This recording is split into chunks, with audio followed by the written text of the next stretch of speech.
Thanks for joining us. The time is now 7 a.m. I'm Phoebe Murray, and you are watching 15 News Plus. Streaming live on Roku, Apple TV, Fire TV, or our free WMTV 15 News app. Connected to you on all devices and wherever you stream. This is WMTV 15 News Plus. Today is July 10th, and we want to give you 5 Wisconsin headlines of the day in 50 seconds. We now know the name of the 3rd child who died in a boating accident on Geneva Lake. Catherine Schmidt from Plainfield, Illinois, died last Friday along her 2 cousins, according to a GoFundMe. 4 people are now facing charges after police say they confiscated 10 tanks of laughing gas ahead of the Phish concert this week at the Kohl Center. An 18-year-old driver is facing felony charges after Monona PD say he took off reaching triple-digit speeds.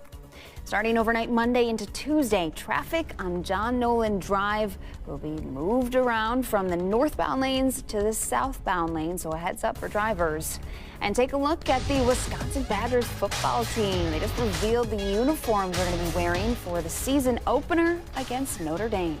It's your first 5 in 50 seconds. For a deeper dive into any of these stories, you can download our free 15 News app or head to our website, WMTV15news.com.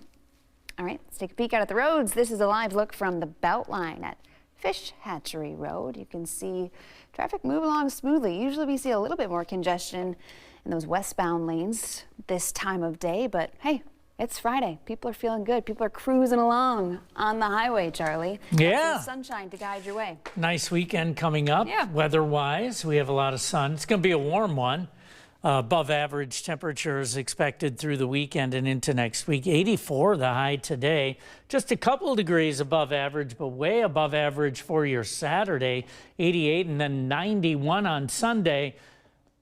A bit of humidity around, not bad Saturday. Dew points will be fairly low Saturday, but we're going to start to feel that humidity a little more on Sunday, and then big time heat and humidity next week, enough that we have posted alert days for Monday through Thursday. Heat and humidity building. Heat alerts will be likely, either heat advisories or potentially some extreme heat warnings posted by the National Weather Service.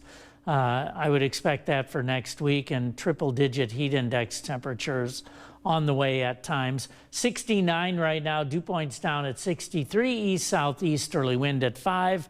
Not picking up anything on Sky Tracker, just a little ground clutter there. Just a few scattered clouds over southern Wisconsin, upper 60s to around 70, with pretty light wind out of the east right now.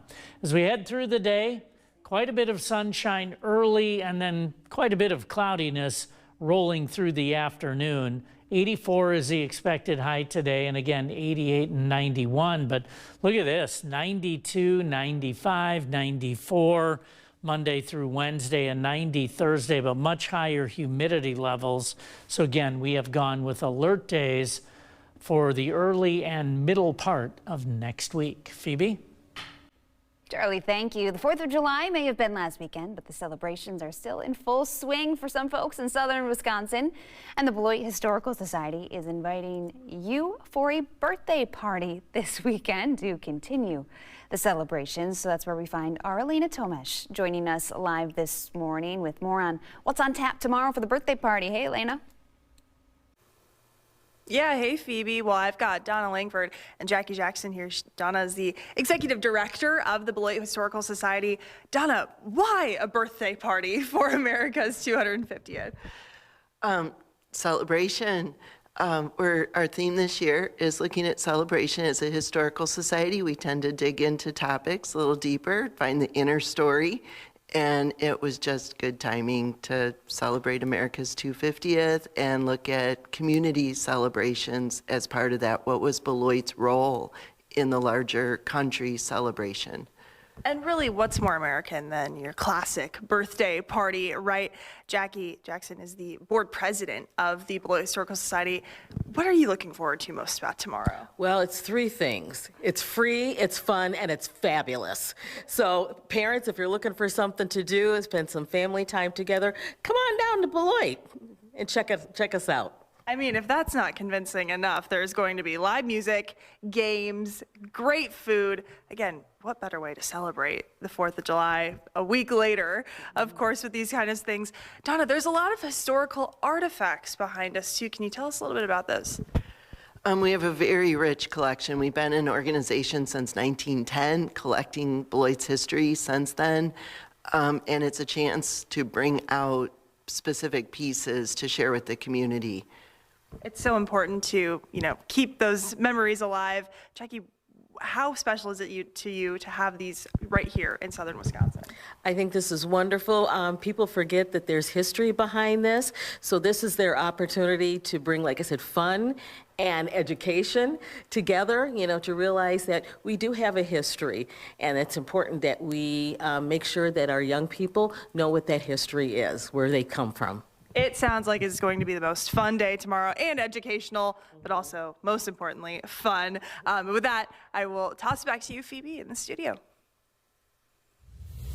All right, Alina, thank you. Hey, take a look at this video. This is video from Spain, where a deadly wildfire is ripping through parts of the country's southern coast. The fire has already left at least 12 people dead, and even more people have been forced to evacuate. Right now, about 150 emergency crews we know are battling these flames. Local officials there are calling the fire the most devastating fire the region has ever seen. So a storyline will continue to follow for you, both on air and online. 4 people are now facing charges after they were arrested downtown Madison Tuesday night ahead of the Phish concert at the Kohl Center. Police say 10 tanks of nitrous oxide, commonly known as laughing gas, were confiscated from this group. About 10:40 Tuesday night, MPD found 33-year-old David Tuttle and 29-year-old Richie Mercado slumped over in a car at the intersection of Francis and Johnson Streets. Inside the car, that's where they found 9 nitrous oxide tanks, more than 200 balloons, and other drug material. Both men, who are from New Jersey, were arrested. Officers also found 2 people filling balloons from a tank in an alleyway an hour later on West Dayton Street, bringing that total up to 10 tanks. 35-year-old Kiri Gay and 30-year-old LaBranda Wright, both from South Carolina, were also arrested. A Fitchburg man was arrested for showing a gun and pointing it at someone's head on Friday, we're learning. Police say this happened during a domestic disturbance involving a child inside the apartment running to a neighbor to get help. Walter Cruz Velasquez left the scene, but police found him nearby. He faces charges of recklessly endangering safety, domestic disorderly conduct while armed, and possession of a firearm while intoxicated. The police department in La Crosse is turning to drones for water rescues. They say in situations where every minute counts, the drones will be able to provide eyes in the sky until help arrives. Morris Savage reports. When living along the Mississippi River, you can almost always find people out on the water. But that also means there's a chance for someone to experience a water emergency. That is where the water rescue team comes in. Anytime we get a call for service that involves the river where we might need to rescue somebody, an officer leaves shift, comes up to the marina, has to prepare the boat and then launch it and then operate the boat to wherever the subject in need is. During a water rescue, time is the biggest factor in survival, and the La Crosse Police Department is introducing a new way a drone can help provide initial aid while the boat arrives. The pilot locates the person that might be in distress, releases the flotation device from the drone, and then it drops into the water. Upon contact with the water, it inflates, giving that person some assistance.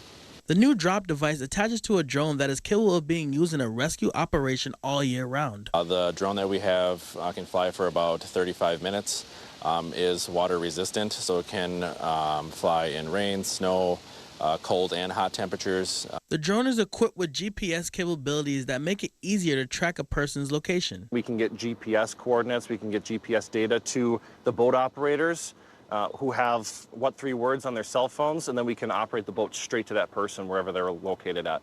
This new flotation device can even make nighttime rescues easier. When the flotation device deploys, it has a light on it, so at night it flashes attached with a glow stick so we can see them at night and follow them.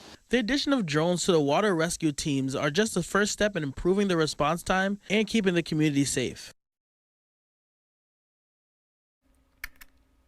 All right, Maurice, thank you for that report. Still to come here on 15 News Plus. Tragedy in McFarland as an 8-year-old girl is dead after being hit by a car while riding her bike.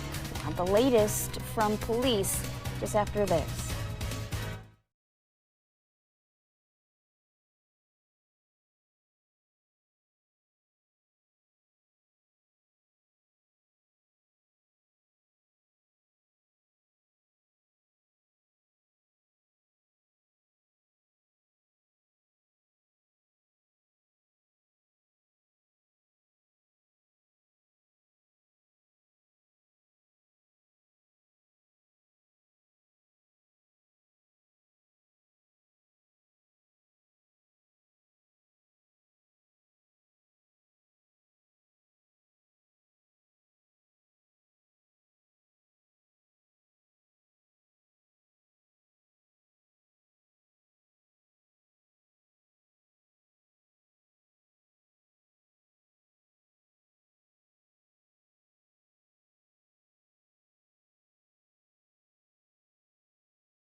All right, taking another peek out at the roads here on your Friday morning commute. Things are moving along smoothly, no crashes to let you know about.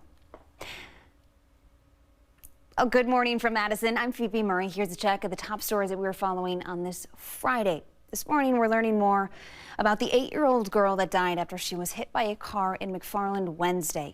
Brayla Valenza was riding her bike just before 5:30, trying to cross the intersection of Broadhead Street at North Peninsula Way. According to the Village of McFarland, a vehicle driving east on Broadhead hit her. Valenza was taken to the hospital with life-threatening injuries, where she later died, and police, they are still investigating this crash. An 18-year-old driver is facing felony charges after Monona PD say he took off driving and reached triple-digit speeds. So this man, police say 18-year-old Michael Roll Jr. drove past an officer on the Beltline shortly after midnight when he suddenly turned his headlights off and started driving over 100 miles an hour. Police say they deflated his tires to stop the car, causing him to go into an embankment. Police say he got out and then ran away until K-9 took him down. Monona PD say this is not his first reckless driving offense this year. The WEC is working to remind you about the law ahead of next month's primary. One issue the commission focused on was betting on elections. In new guidance from the WEC, officials say betting on an election's outcome on sites like Kalshi or Polymarket and then voting is a felony offense. Doing so is considered election fraud, which along with the felony could also get your ballot thrown out. You want to make sure that people realize that if you get involved, if you start betting on this, you could compromise your ability to vote and you could be committing a felony. The commission is also updating its guidance on mail-in ballots for voters, saying you should send them in as soon as possible. Wisconsin requires your ballots to arrive by 8 p.m. on Election Day to count. Wisconsin's largest outdoor pickleball tournament starts today with hundreds of players set to compete over the next 3 days. The tournament starts at 11 this morning with women's brackets going today. Mixed brackets play tomorrow starting at 8 a.m. with the men's brackets finishing the tournament Sunday. 400 picklers are set to compete coming in from all around the state. Registration is closed, but you are free to come watch all the action happening at Wyndham Hills Park in Sun Prairie. Each weekday, be sure to tune into Wisconsin 360 streaming live at 9 a.m. We take a look at stories making headlines from markets all across the state, including developing stories right here in the capital city. Those are the top headlines from the capital city on this Friday. For 15 News, I'm Phoebe Murray. Have a great weekend. Add WMTV 15 News to your Roku, Amazon Fire, Apple TV, or Google TV today and never miss a moment of 15 News Plus.